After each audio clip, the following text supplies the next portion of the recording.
the Forefathers Monument in Plymouth, Massachusetts on actually a beautiful day. And I'm here with Mr. Leo Martin, who is an amazing tour guide. And he's going to tell us really what the monument stands for, what it's all about, and really why a lot of us don't even hear too much about it. Okay, Leo, so tell us the opening about the plaque you wanted to mention. Well, when we look at the Forefathers Monument, we look at the faith story of the Pilgrims, which translates into the faith story of our country. Our country was formed on biblical principles, and we need to get that word out here in Plymouth, and that's what we do with the Forefathers Monument. You may know that a few years ago, Kirk Cameron was here and filmed a movie called Monumental about this monument, and that has brought some attention to it, but we need to bring more to it. It's incredibly important that the people know the faith story of our country. The people know that actually civil liberty and religious liberty were tied together. They were never separate. When you look at the Declaration of Independence of the Constitution, it was never written in either document that the church should be separated. It was written that they should be together.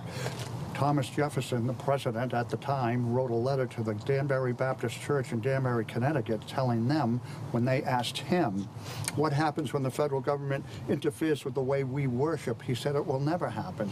There's a wall of separation between church and state to separate the church from the state and protect the church from the state, not the state from the church. You cannot have a civil government without a religious government. They have to be tied together. And when you look at the Forefathers Monument, it says it right there. The National Monument to the Forefathers, erected by a grateful people in remembrance of their labors, sacrifices, and sufferings for the cause of civil and religious liberty. They are tied together. John Adams, second President of the United States, said this about the Constitution: it was written for a moral and religious person. It is wholly inadequate for anyone else. You have to have a change on the inside. You have to have a spiritual uplift inside for our republic to work, for it to be run by the people, not by the king. That makes sense. It really does. Tell us about what this means here, too, this little plaque. Who gave them this plaque? I can barely even see the plaque. It says the National Monument to the Forefathers was added to the National Register of Historic Places by the National Park Service. The Department of the Interior in September 1974, the monument, designed by Hammett Billings of Boston, was erected by the Pilgrim Society in 1889. It possesses exceptional value in commemorating and illustrating the history of the United States. That's right. This statue is owned by the state of Massachusetts. They're the one that takes care of the land and takes care of the statue. They need a little help, evidently. And what we're doing is we're raising money to restore the monument for the year 2020. That would be our 400th anniversary. Okay. But a man by the name of Hammett Billings did design this monument. He is an architect from Boston, a good Christian man. His favorite book of the Bible was Revelation. In his work, you do see a lot of revelation in it, and it was constructed by the Mayflower Society. What happened is they put out to bid, or they made a contest to a bunch of architects to bring a design to build the Forefathers Monument. Two architects from New York sent in their design, and one of those two won the contest, in which he was paid a little prize for winning it. The day before that contest was over, Hammett Billings came to them and said, not only will I build this monument, I'll build the portico over Plymouth Rock, and I will raise the money for both. Whoa. So they gave the prize to the man from New York who won, and then gave the contract to Hammett Billings, who designed and had the monument built. That's amazing. He's a great guy. Not only was he a good Christian man, but he was an abolitionist. Hammett Billings actually did the drawings for the original Uncle Tom's Cabin, written by Harriet Beecher Stowe. Oh, wow. It's amazing. Walking with Leo is like walking with a history book. All right, so Leo, where should we start out? Where would be the best place to start in describing the monument? Well, in describing it, it would be good here, but what we have on the Forefathers Monument are 5 statues and 1 monument. And what we have is different governances. Our Pilgrims were the product of the Reformation. when they went through the Reformation, their pastor, John Robinson, discovered that they no longer needed a priest or a king or a bishop to intercede between them and God, that they could talk to God themselves. When they started reading the Bible, they felt they could converse with God. In other words, they could pray. Right. But not only that, they felt God talk back to them. It was a two-way conversation. Yes. So now that they're having a two-way conversation with God, they believe they have a relationship with God. Right. So their faith has changed. It's different. Yes. You no longer need an intercessor between you and God. You're talking to him yourself. Your Right. faith definitely will change. Yes. But we also had a little problem back then with a guy in England by the name of King James. He was the King of England and the head of the Anglican Church. So when he set the law in England, he set it for everybody. Everybody sat under the same rule of law in England except King James. He was above the law. He didn't have to sit under his own law. Not only that, if you belonged to his church, the Anglican Church, and you wanted to pray, knock your lights out, pray all day long. As long as the subject of your prayer was King James. He thought he was God. Oh yeah, well, Pastor Robinson had just a little problem with that. I can imagine. Oh yeah, so he took his folks out of the Anglican Church and they had church in their homes. In other words, they separated from the Church of England. That's why the Pilgrims are called separatists. Okay. Another group back then, exactly the same theologically, stayed in the Anglican Church and tried to purify it from within. We call them the Puritans. They founded Boston 10 years later. But when John Robinson did that, he never wanted to see one person in charge of everything ever again, so he made his congregation elect him pastor, not appoint him. Right. Appoint him, you can't get rid of him. Elect him, you can dump him. And he knew it. Oh yeah. But what does that do? It eliminates the king. Yeah. Now everybody's equal under the law because we elect our officials and we can get rid of them. Change the world. And the first document of self-rule in our country was the Mayflower Compact, written in Provincetown Harbor when we elected John Carver, the first freely elected official in our country, because we honored the individual, not the king. You see, what happened when they read the Bible, they found this little thing in the Old Testament called the Dominion Charter.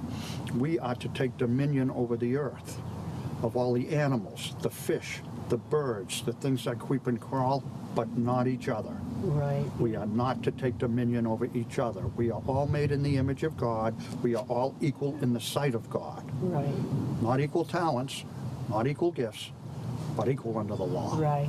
In other words, God honored the individual. Yes. If he did, we should.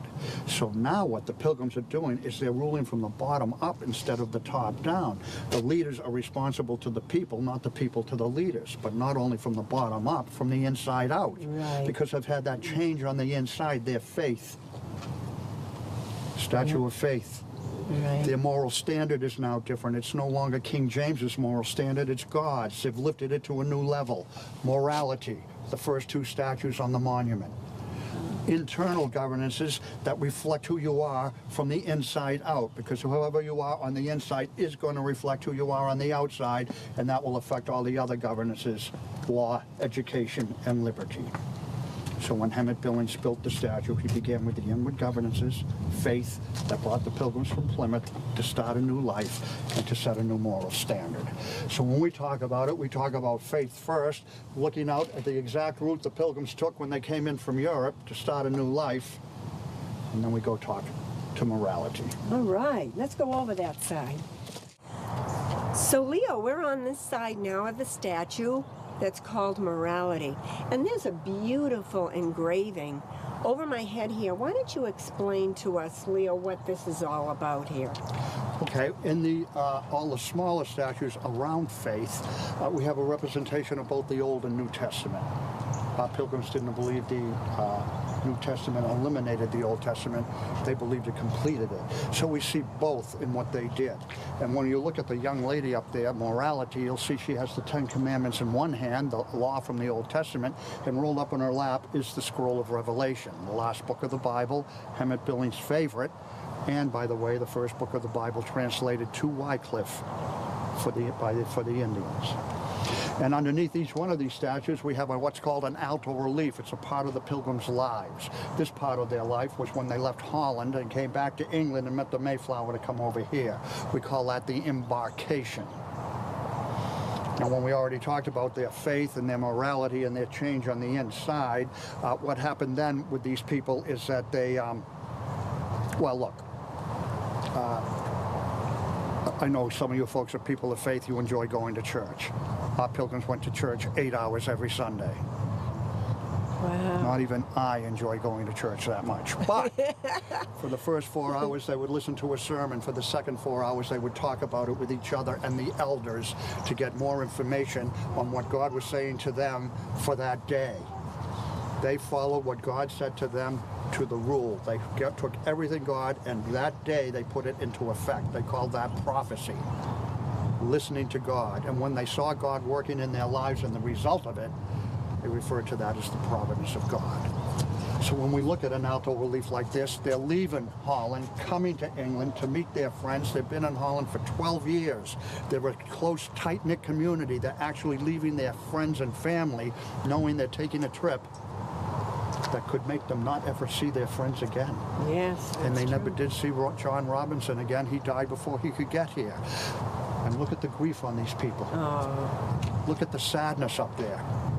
it's amazing. That grief was real. They're leaving their friends, but the point is this, they did it anyway. Because in those sessions of prophecy, they felt God speaking to them, saying they had to come over here and start a new life based on the Bible.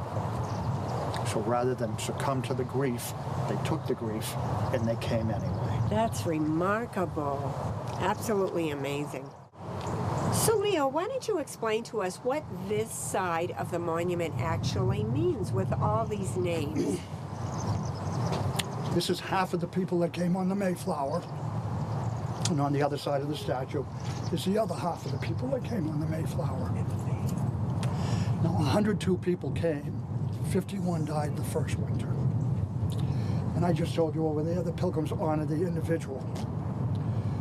The problem I have talking to people is when I introduce them to the Mayflower passengers, there's names they're familiar with. Miles Standish, Right. Governor Carver, Governor Bradford. All these names roll off the tongue, but there's names you've never heard before. And these people came over, half of them died, and nobody will ever know who they are. Right. So when I tell people that, they look at me and say, how in the world does that honor the individual? They did exactly what God asked them to do. They came over here, they lost their lives, and nobody will know who they are. The point is this, they honor the individual. They sacrificed themselves for their friends. That first February, there were 7 pilgrims healthy enough to take care of everybody else. But those 7 didn't go over and take care of themselves. They took care of their friends. They put their lives at risk. Of the 18 married women that came on the Mayflower, 14 died the first winter. They sacrificed themselves for the next generation, knowing if they did not do that, that generation, that they would not survive. They put their lives at risk for families. They honored the individual. That is the point. Wow, that's amazing. And since they honored the individual, the simple result is the country we have today. Right. Wow, Leo, that is tremendous. All right, Leo, so why don't you tell us what this side of the monument means and this amazing picture over us? This is incredible. But we just looked at faith and morality, those 2 inward governance. This is the first external governance, law. You cannot have a society without the rule of law. And the pilgrims did things differently, as we've already discovered. They ruled from the bottom up instead of the top down. It was no longer the king in charge, but the people in charge. Everybody was equal under the law, because as we discovered, when they looked at that Dominion Charter, God honored the individual. We're all made in the image of God. So when you look at that gentleman, you see he has books in his hands. Those are the books of the common law, the law that touches us the most deeply. And that law says we are all the same under the law. And when we look at this statue, we also have 2 small statues on the sides. One depicts, on this one depicts justice and one depicts mercy. Our pilgrims had a law with justice and mercy. What does that mean? The punishment equaled the crime. Back in England in the 1600s, if you were tried for a crime, one judge would convict you, another judge would set the punishment. Okay. They would have nothing to do with each other, and most of the time the punishment was much worse than what the crime was. It never equaled. Right. Not in Plymouth. Our punishment equaled the crime. I'll give you an example. Did you folks know that the first duel in the United States took part in Plymouth, Massachusetts, between 2 men who came on the Mayflower? A man named Doughty and a man named Lester. And naturally, they were fighting over the attentions of a young woman. What else? Well, they weren't great duelists. They nicked each other a little bit, no big deal, but they did break the law. So Governor Bradford punished them by tying their hands and feet behind them and together for 24 hours. Well, if you've ever seen a person in that position, as your hands and feet get tired, they begin to drop and they pull. The pain is incredible. They begged for mercy after 1 hour. Governor Bradford gave it to them, and they never dueled again. However, all they really had to do is ask the young lady. She went back to England, didn't marry either one. What can I tell you, folks? It's a guy thing, you know? Underneath it, we have signing the Mayflower, not the Mayflower Compact, signing the peace treaty with the Indians. In 1621, the Indians and Pilgrims signed a peace treaty that was handwritten. It had 6 points, all pointing to the fact that everybody was equal under the law. Oh. You see, folks, the Pilgrims felt if we're going to treat each other equally, we ought to treat the people we touch equally, the Indians. So they wrote that peace treaty, bringing everybody equal under the law. And in 1630, 3 Europeans killed an Indian on the Rhode Island border. 2 of them were captured and brought back to Plymouth for a trial. The gentleman that built our grist mill, John Jenny, was one of the 3 judges that sat in on that trial.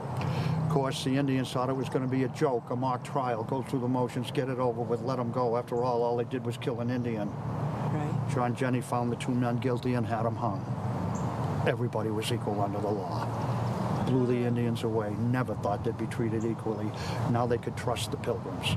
The Pilgrims were people of character and integrity who lifted that moral standard to that new level. And I firmly believe that is why that is the longest lasting peace treaty in the history of our country. Everybody was equal under the law. Leo, that's amazing, like the story you were just telling us, you know, about the Indians and the hanging. Why do you think it is that we don't often hear stories like this? They're sort of omitted from when we're in school or wherever. Education's a big deal. Where you get educated from will set your worldview. And if education changes, your worldview changes.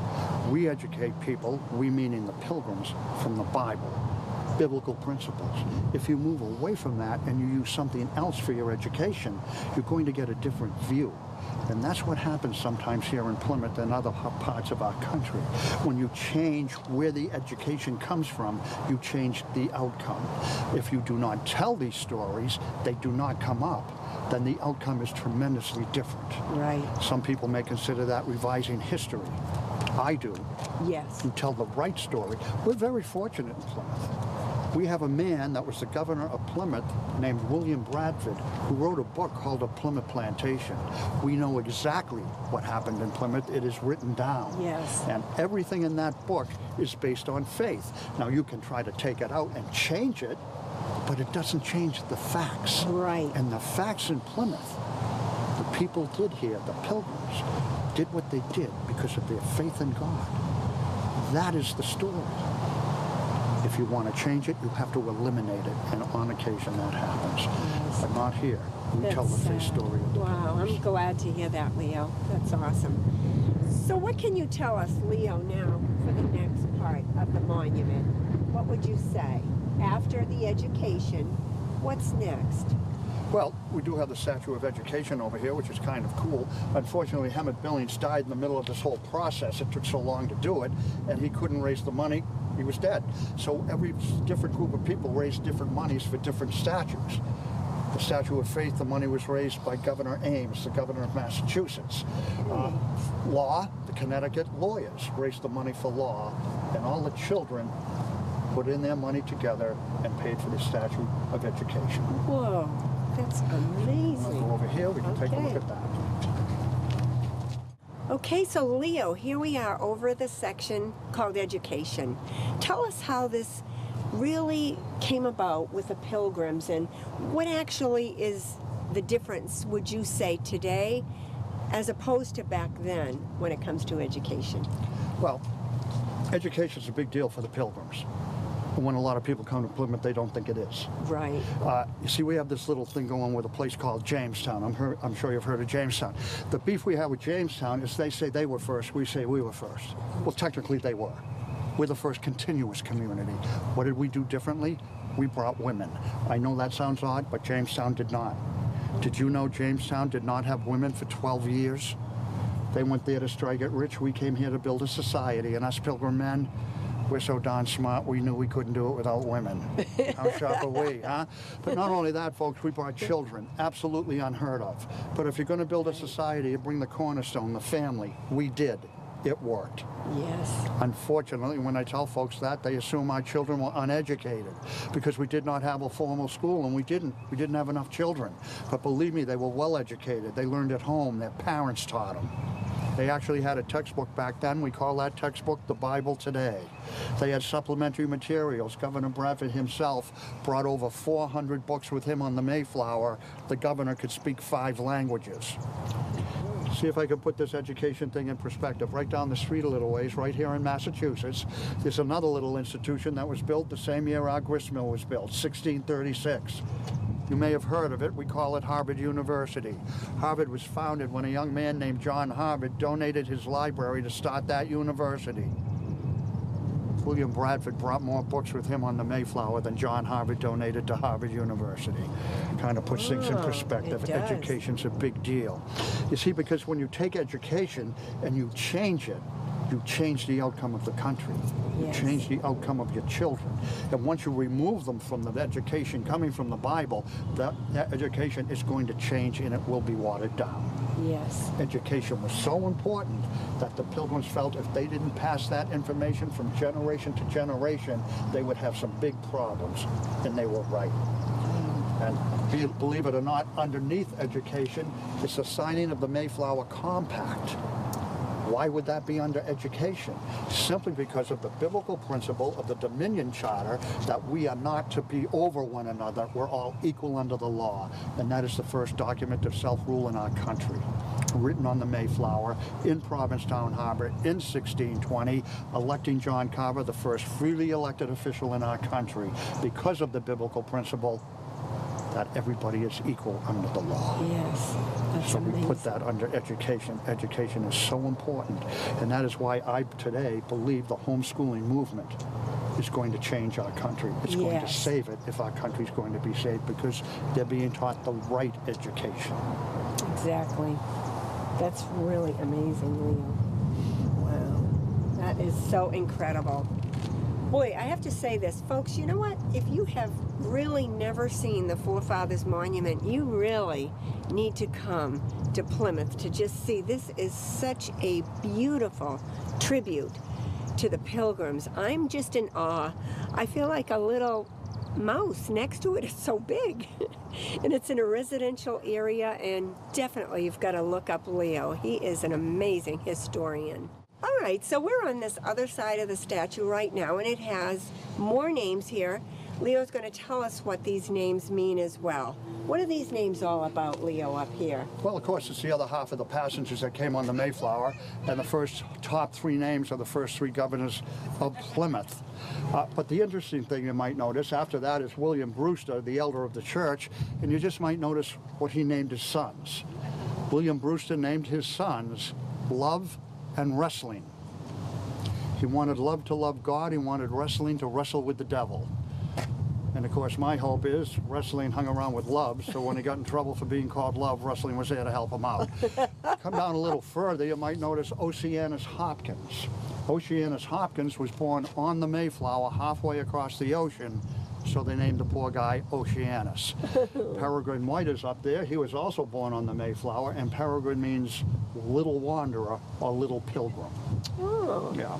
And we also have Humility Cooper. Humility Cooper is a young woman whose parents thought she ought to be humble, so they named her Humility. Hope that worked out, or she had a really rough life. Yeah. Now we'll go over and check out Liberty. Okay, so we're at the final section of this beautiful, amazing statue. And Leo, tell us a little bit about it. What is this all about, this beautiful plaque and the Liberty Man? Well, again, we've just gone through our little travels here with the pilgrimage of the Pilgrims, and we went through all the other liberties, and the end of it is liberty. The real thing the Pilgrims were coming here for. They didn't have to come here for religious liberty. They already had that in Holland.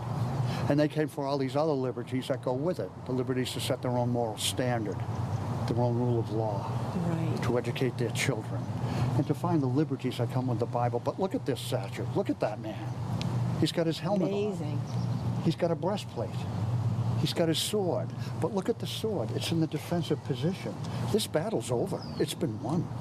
Right. He has a lion slain over his shoulder. In the Bible, the lion is a symbol of Satan. In the secular world, tyranny. He has slain the lion. He has slain tyranny. The chains on his hands and feet are broken. They've broken the chains of tyranny. And on the other side, he's stepping on the chest of the king, having won that battle, broken the chains, and found the peace of the Bible. And that's what the Pilgrim's story is about. That's why they came to Plymouth. They came here to find the peace of the Bible, to overthrow tyranny. You see, their pilgrimage was not a casual walk through life. No. It was directional. Right. They were seeking the will of God in their lives. And when they discovered that, when they reached the end and they crossed over, they hoped to look God in the eye and hear God say to them, "Well done, my good and faithful servant." They were here to complete God's will here in Plymouth. And if we have just one moment, I'd like to take a look at the quote on the back of this. All right. This is our last and final stop at the monument, and it is an amazing monument, and I really urge everybody to come out and see this because it's such a part of the heritage that we all grew up with. So, Leo, tell us a little bit about this right now, this plaque that was left by Governor Bradford.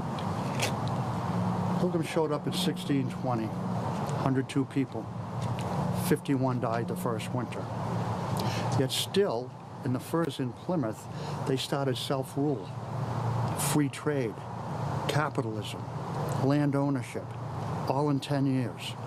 And in 10 years later, in 1630, when Mass Bay showed up, that would be Boston, they came with over 1,000 people, but no doctor. Our doctor, Sam Fuller, was there helping them out, and while he was there, he discovered they were still ruling from the top down, not the bottom up. So he suggested that they change what they did and start ruling the other way, and they finally did. Then our whole country did. So we in Plymouth do credit Sam Fuller and those 51 people for the way we are governed today. But so did William Bradford, the second governor of Plymouth, because in 1630 he wrote this quote, "Thus out of small beginnings greater things have been produced by his hand, that made all things of nothing and gives being to all things that are. And as one small candle may light 1,000, so the light here kindled has shone unto many, yea, in some sort to our whole nation. Let the glorious name of Jehovah have all the praise."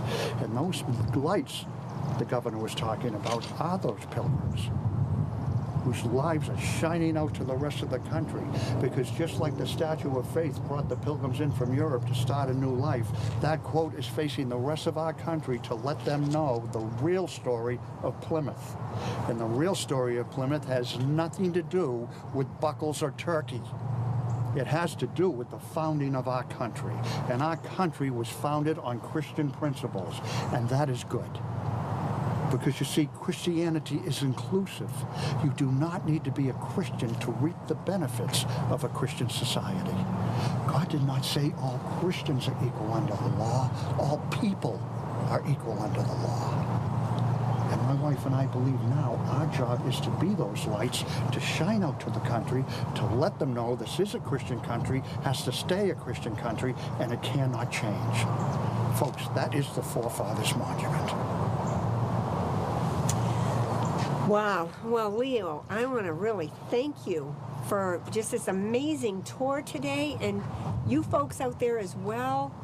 You know, look him up. We'll give you the information after this to where you can find his name and address.